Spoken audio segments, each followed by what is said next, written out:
Good morning, students. Today we are going to study about the ions. हमने atom molecules पढ़ लिए थे, ions बचे थे, तो थोड़ी आज आयंस की बात कर लेते हैं। देखो, एटम्स एक कॉलम में हम मॉलिक्यूल्स ले लेते हैं और एक कॉलम में हम आयंस ले लेते हैं।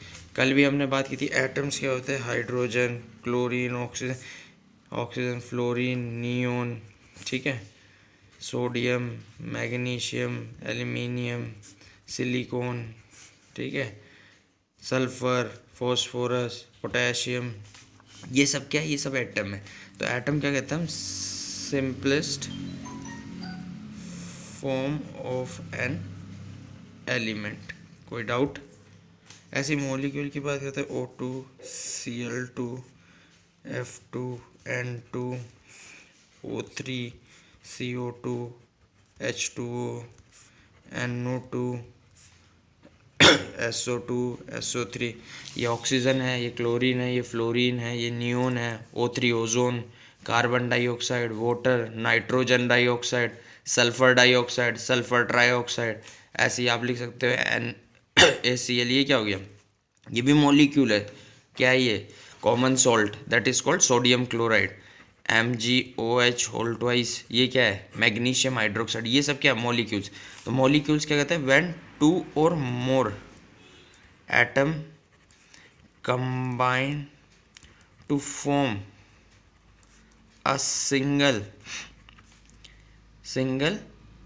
Compound, two when two or more atom combine to form a single molecule. ठीक है, कंपाउंड क्या लिया, मॉलिक्यूल। कंपाउंड यूजुअली मॉलिक्यूल में कंपाउंड में इसलिए नहीं कहा मैंने, जैसे ऑक्सीजन के दो एटम कंबाइन हो रहे हैं, सेम एटम कंबाइन होकर एक मॉलिक्यूल बना रहे हैं, ये कंपाउंड है। NaCl, MgOH, these are compounds. क्यों, एक एटम सोडियम का किसके साथ कंबाइन हुआ है, क्लोरीन के। एक मैग्नीशियम का एटम किसके साथ कंबाइन हुआ है, हाइड्रोक्साइड ग्रुप के साथ। ऐसी इसमें एक मैग्नीशियम का, एक ऑक्सीजन का, एक हाइड्रोजन का, टू और मोर एटम बताए ना, तीन एटम कंबाइन। SO3 तीन ऑक्सीजन के, एक सल्फर का। वाटर दो हाइड्रोजन के, एक ऑक्सीजन का। कार्बन डाइऑक्साइड O3 में क्या है, तीन ऑक्सीजन के एटम कंबाइन हुए हैं, ठीक है। N2 नाइट्रोजन, दो नाइट्रोजन के एटम कंबाइन होके एक मॉलिक्यूल बनाया है। कोई डाउट? अब आयंस की बात कर लेते हैं अब। ये हमारे लिए न्यू टॉपिक है जो हमें सीखना है। देखो, एटम पता चल गया, मॉलिक्यूल। कोई भी एटम होता है उसमें number of electron plus number of proton, ये चार्ज तभी तो इक्वल होता है। कोई भी एटम न्यूट्रल रहता है ना, कोई भी एटम न्यूट्रल रहता है। क्यों? क्योंकि इलेक्ट्रॉन, जो नंबर्स ऑफ इलेक्ट्रॉन है आपके, that is equal to number of protons. कोई डाउट इसके अंदर? नंबर ऑफ इलेक्ट्रॉन्स किसके इक्वल है, नंबर ऑफ प्रोटॉन्स के इक्वल है। तो हम क्या कह सकते हैं, तो आयन जैसे सोडियम है आपके पास, इसके अंदर इलेक्ट्रॉन कितने हैं, 11, प्रोटॉन कितने हैं, 11। बट इसकी अगर सोडियम की वैलेंसी क्या है, पहली शेल में 2 इलेक्ट्रॉन आते हैं, दूसरी में 8, फिर बचा 1। तो इसकी टेंडेंसी कि वो एक इलेक्ट्रॉन छोड़ देता है। अगर ये छोड़ देगा, एक इलेक्ट्रॉन लीव कर देगा, तो ये Na पॉजिटिव हो जाएगा। तो अब इलेक्ट्रॉन कितने हैं 10, प्रोटॉन कितने हैं 11। चार्ज किसका ज़्यादा है, प्लस का, इसलिए प्लस आ गया। तो हम क्या कह सकते हैं, हम कह सकते हैं ना अब मैं नीचे लिख रहा हूँ, हम कह सकते हैं ना, an ion is a positively और नेगेटिवली चार्ज एटम और group of atom an ion is a positively और नेगेटिवली चार्ज एटम और a group of atom. Charge atom भी हो सकता है खाली, जैसे सोडियम है। ग्रुप ऑफ एटम जैसे NaCl है ये क्या है, Na positive plus Cl negative, ये सोल्ट सोल्यूशन है, ठीक है। इसलिए हम कहते हैं an ion is a positively और negatively charge group of atoms, ठीक है। कोई डाउट? चले आगे। अब हम पॉजिटिव, सबसे पहला इसमें जो टॉपिक है हम बात कर लेते हैं। अब पॉजिटिवली चार्ज्ड आयन इज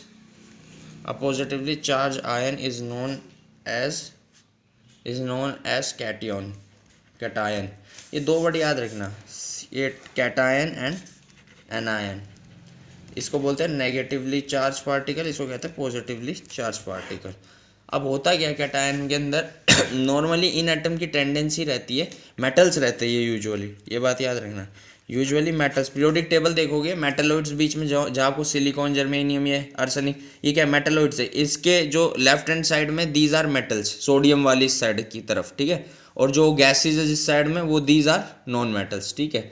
तो मेटल्स यूजुअली क्या है, डोनेट करते हैं इलेक्ट्रॉन, जैसे सोडियम अपना एक इलेक्ट्रॉन डोनेट कर सकता है क्योंकि बैलेंस ये क्या, तो ये सोडियम पॉजिटिव बना लेता है।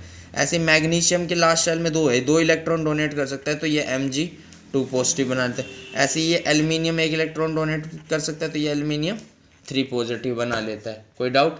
बस बात ये याद रखना, there are only two non metals, मतलब अदर देन मेटल्स कह दो क्योंकि हाइड्रोजन की पोजीशन अभी डिफाइन नहीं है। एक हाइड्रोजन जो एक इलेक्ट्रॉन डोनेट करके H पॉजिटिव, और एक अमोनिया, ठीक है, NH4, ये एक इलेक्ट्रॉन डोनेट करके क्या करेगा, NH4 पॉजिटिव। ये जो दो है ये मेटल नहीं है, सिर्फ ये दो, ठीक है। ये इंपॉर्टेंट फॉर NTSC, याद रखना। NTSC में ऐसे पूछेगा ऐसे दो कौन से मतलब एलिमेंट्स है other than metals which have a capacity to form cations, ठीक है। तो हाइड्रोजन एंड NH4, अमोनिया बोलते हैं इसको। अब आ जाओ, ऐसे ही आप क्या करते हैं, अब ऐसे ही आप देखो इसकी बात करते हैं अब नेगेटिवली चार्ज आयंस की। हाँ, ये और देखो, ये जो तीन चीज़ें मैंने बताई है इसमें क्या, if an atom lose 1 electron then cation formed has a 1 unit positive charge, 1 unit है। ऐसे if an atom lose 2 electrons तो 2 यूनिट पॉजिटिव चार्ज हो गया। ऐसे when atom is going to lose 3 units तो 3 पॉजिटिव चार्ज हो गया। कोई डाउट? एल्यूमिनियम की वैलेंसी 3 होती है, एल्यूमिनियम का एटॉमिक नंबर 13 है, पहले में 2, दूसरे में 8, तीसरे में 3। मैग्नीशियम का कितना है, पहले में 2, दूसरे में 8, दूसरे में 2। सोडियम का कितना है, पहले में 2, दूसरे में 8, तीसरे में 1। तो ये सब बैलेंस ही शैल है, 8 होनी चाहिए, तो ये इजीली लूज कर देते हैं, ठीक है। ऐसे ही अब आपकी बात कर लेते हैं हम एनायन की। सपोज करो, सबसे बेस्ट एग्जांपल लेते हैं क्लोरीन। क्लोरीन को एक इलेक्ट्रॉन की ज़रूरत होती है, क्यों? क्लोरीन का एटॉमिक नंबर होता है 287। अब 7 इलेक्ट्रॉन लूज करने में बहुत ज़्यादा एनर्जी चाहिए, इससे सिंपल ये गेन कर लेगा, तो ये जब एक गेन कर लेगा तो Cl नेगेटिव। क्यों? क्लोरीन का एटॉमिक नंबर है 17, तो इसमें कितने इलेक्ट्रॉन हुए, सॉरी नेगेटिव चार्ज, इलेक्ट्रॉन कितने हुए 17, प्रोटॉन कितने हुए 17। ऐसे इधर आओ, इसमें इलेक्ट्रॉन कितने होंगे और प्रोटॉन कितने होंगे। अब इलेक्ट्रॉन एक बढ़ गया ना, इलेक्ट्रॉन एक बढ़ गया तो कितना हो गया 18, और प्रोटॉन कितने 17। तो अब इलेक्ट्रॉन नेगेटिव चार्ज बढ़ गया, इसलिए नेगेटिव चार्ज आ गया। कोई डाउट? ऐसे ही आपके इसके अंदर भी 2-3 होते हैं, जैसे ऑक्सीजन है। ऑक्सीजन की टेंडेंसी क्या है, ऑक्सीजन की टेंडेंसी वो 2 इलेक्ट्रॉन गेन करने हैं उसको, 2 इलेक्ट्रॉन, तो ये O2 नेगेटिव बनाता है। कोई डाउट? ऐसे ही आप किसकी बात करोगे नाइट्रोजन की। नाइट्रोजन को 3 इलेक्ट्रॉन चाहिए गेन करने के लिए, तो ये N3 नेगेटिव। क्यों? नाइट्रोजन का एटॉमिक नंबर है 7, तो कितना हो गया 2 और 7 करो इसको, 5 6 7 5 कितने चाहिए इसमें, इस शेल में 8 चाहिए, 5 के बाद 6 7 8, 3 चाहिए ना। ऐसे ऑक्सीजन का 8 है, 2 और 6 7 8, 2 चाहिए इसको भी, तो 2 इलेक्ट्रॉन चाहिए। अब 5 को लूज करेगा, इससे अच्छा 3 को गेन कर लेगा ना। तो यूजुअली क्या आप कह सकते हो कि नॉन मेटल्स जो होते हैं, गैसेज जो होती है, वो क्या इलेक्ट्रॉन गेन करती है, वो एनायन होती है नेचर में, ठीक है। कोई डाउट? यह चीज़ें आपको याद होनी चाहिए, बहुत इंपॉर्टेंट है। ऐसे ही अब हम थोड़ी सी और बात कर लेते हैं इसी के अंदर। आपकी अब बात कर लेते हैं हम simple ions and compound ions. ये क्या होते हैं सर? अब वो देखो, सिंपल आयंस कौन से होते हैं, those ions which are formed from single atom, those ions which are formed from single atom are called simple ions, ठीक है। ऐसे ही आपके दूसरे, those ions which are formed by groups of joined atoms, अभी हम दिखाएंगे एग्जाम्पल के साथ, इनको समझेंगे, आर कंपाउंड आयन। कहने का मतलब है those ion which are formed from single atom are called simple ion. मतलब जिसमें सिर्फ एक ही एटम हो वो आयन, जैसे सोडियम है, सोडियम पॉजिटिव फॉर्म हो रहा है, वो क्या है, single. Magnesium, magnesium 2 positive. Aluminium O2 2 negative. Chlorine negative. These are called simple ions. Compound ion की बात करें, NH4 पॉजिटिव आपको बताता है।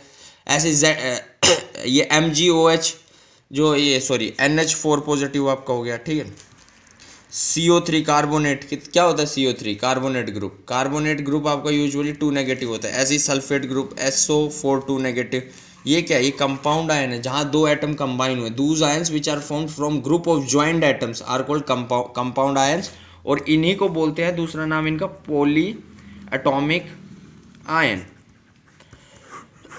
दूसरा नाम याद रखना इसका पक्का। तो there is a common table. अब मैं कुछ नाम लिख रहा हूँ जो आपको याद होने चाहिए। ये क्या है, फॉर्मूला लिखने के लिए बहुत ज़रूरी है। जैसे सोडियम, पहले सोडियम की बात कर रहे हैं। सोडियम आपका Na पॉजिटिव। फिर आपकी बात कर रहे हैं हम पोटेशियम की। पोटेशियम का एटॉमिक नंबर क्या होता है, 19, K पॉजिटिव। फिर अमोनियम, अमोनियम मैंने बताया था ना आपको, एक यही है। इस पे बॉक्स बनाओ, याद रहेगा ये ऐसे। मैग्नीशियम 12 एटॉमिक नंबर है, तो कितना, 2 पॉजिटिव। ये टेबल याद होनी चाहिए आप लोगों को, नहीं तो 10th में प्रॉब्लम होगी आप लोगों को लिखने में। कैल्शियम, ठीक है। कॉपर 2 आयन, Cu2 पॉजिटिव, ठीक है। Zinc ion, Zn2 positive. ऐसे ही आपका आयरन 2, ठीक है। आयरन 2 कितना होगा, Fe2 पॉजिटिव, ठीक है। एल्यूमिनियम का Al3 पॉजिटिव। ये याद होने चाहिए आपको। ऐसे ही आप क्लोरीन की बात कर लेते हैं, Cl नेगेटिव। ऐसे ही आपकी ब्रोमाइड आयन की बात कर लेते हैं, Br नेगेटिव। ऐसे ही आपकी हम हाइड्रोक्साइड आयन की बात कर लेते हैं, OH नेगेटिव। ऐसे ही आपकी हम बात कर लेते हैं नाइट्रेट आयन की, नाइट्रेट NO3 नेगेटिव। ऐसे ही हम बात कर लेते हैं ऑक्साइड आयन की, O2 नेगेटिव। ऐसे ही हम बात कर लेते हैं सल्फाइड आयन की, S2 नेगेटिव। ऐसे ही हम बात कर देते हैं कार्बोनेट आयन की। ऐसे ही हम सल्फेट की, सल्फाइड और सल्फेट अलग अलग है, याद रखना, SO4 2 नेगेटिव। और लास्ट आपका हो गया फॉस्फेट, PO4 3। ये बहुत इंपॉर्टेंट है, ये टेबल आपको याद होनी चाहिए। This is very important. Class 10th में आप रिएक्शंस नहीं लिख पाओगे अगर ये आपको याद नहीं हुई तो, ठीक है।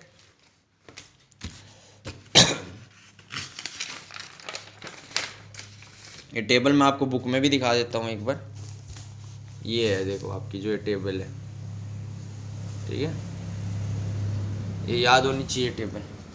तो आज के लिए बस इतना ही। Tomorrow we are going to discuss how to make a chemical formula. बस केमिकल फॉर्मूला देखेंगे हम कैसे बनता है। Okay, thank you, have a good day. And your homework is that you are going to practise this table, at least write this table 2 times in your notebook, ठीक है। तो आपको ये याद हो जाएगी, इस टेबल को याद करना है। This is your homework for today's. Okay, thank you, have a good day.